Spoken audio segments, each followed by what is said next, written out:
Right side जाइए। हाथों की हथेली ऊपर रखिए आसमान की तरफ। अपनी तरफ हाथ को रखते हुए हाथ की हथेली की तरफ देखिए। सांस छोड़ते हुए बीच में आ जाइए और फिर एक बार दोनों हाथों को गोलाकार घुमाते हुए जंघाओं के साइड में ले आइए। फिर पैरों को धीरे धीरे वापस ले आइए, एक दूसरे से मिला लीजिए।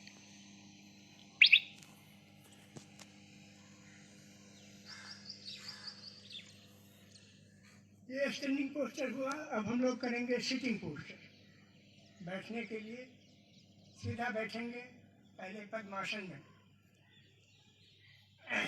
सुखासन में बैठ के पद्मासन लगाएंगे। स्थिर सुखम आसनम, जिस आसन में हम सुखासन पहले लगाइए बालंदी जी, सुखासन बता दीजिए। ये स्थिर सुखम आसनम, जिस आसन में हम सुखपूर्वक बैठ सकते हैं और स्थिर से बैठ सकते हैं, कोई आपाधापी नहीं हो, उसको हम सुखासन कहते हैं। सुखासन के बाद पद्मासन लगा लें, लोटस पोस्चर। इसमें एक पैर लेफ्ट को दाहिने जंघा पर और राइट पैर को बाएं जंघा पर रखेंगे। सांस का इसमें कुछ नहीं है, ब्रीदिंग नॉर्मल है। दोनों हाथों को ज्ञान मुद्रा में रखिए। घुटने के ऊपर हथेली रखते हुए उंगलियों को ज्ञान मुद्रा में रखिए। कमर सीधी कीजिए। इस आसन को करने से घुटने का दर्द, कमर का दर्द और झुक करके आगे झुक करके चलने की आदत दूर होती है और हम हमेशा सीधा होकर के चलते हैं। जिनको कुबड़ की बीमारी है, जिनको पीछे आगे झुक करके हमेशा चलने की आदत है, उनका आदत ठीक होता है और बॉडी स्ट्रेट हो जाता है। सीधा चलना, सीधा काम करना, ये सब आदत बन जाती है। साथ साथ घुटने का दर्द और कमर का दर्द भी ठीक होता है। इसी आसन को पैर बदल के भी करा सकते हैं। पैर बदल दीजिए। जो पैर ऊपर था उसको नीचे रखेंगे, नीचे वाले को ऊपर रखेंगे। यानी राइट को लेफ्ट पर ले जाइए और राइट पैर को, लेफ्ट पैर को फिर लेफ्ट के ऊपर ले आइए।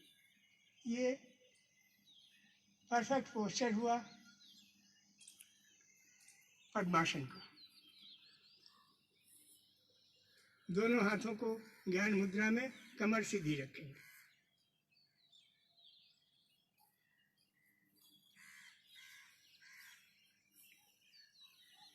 छोड़ दीजिए। दोनों पैरों को सीधा कीजिए, उतार लीजिए पद्मासन, खोल लीजिए और पैरों को आगे कीजिए। पंजों को चला लीजिए ताकि मुड़ने से जो पैर में दर्द हुआ या पैर जो मुड़ा, उससे जो तकलीफ हुई, उस तकलीफ को दूर करने के लिए थोड़ा पैरों को हिलाना पड़ता है।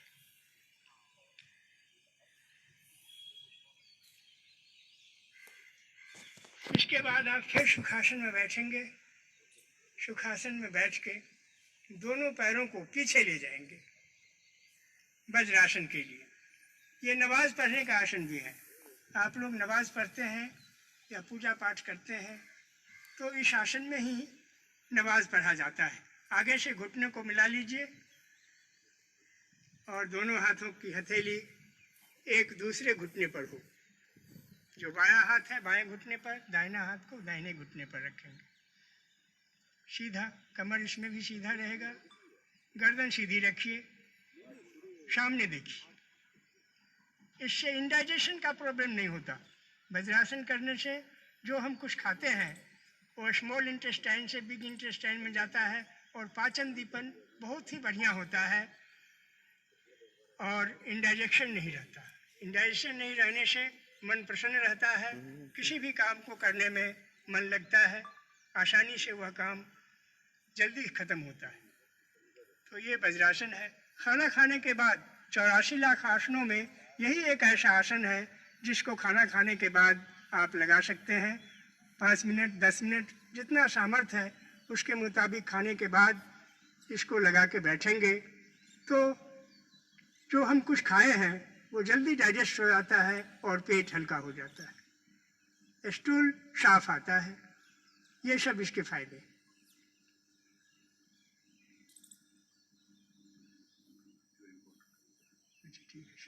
अब आप नीचे बैठ जाएंगे आराम से और पैरों को आगे ला करके थोड़ा सा चला लेंगे। नीचे बैठिए।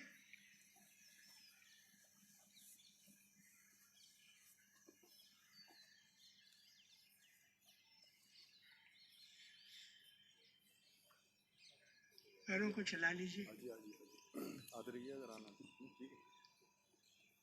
एक आसन और कर लीजिए, समय थोड़ा कम है इसलिए गौमुख आसन कर लीजिए। बालंदु जी गौमुख आसन बता दीजिए।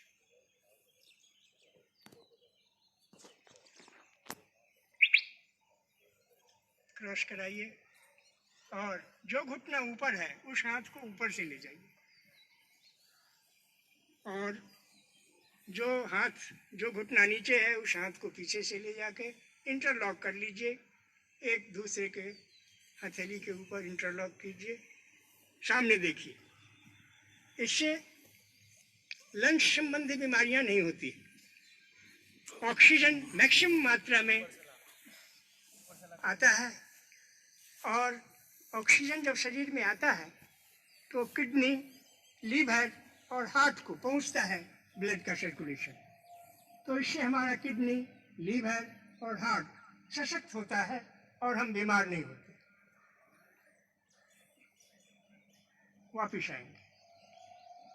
इसी को हम पैर बदल के भी दूसरे पैर से करेंगे।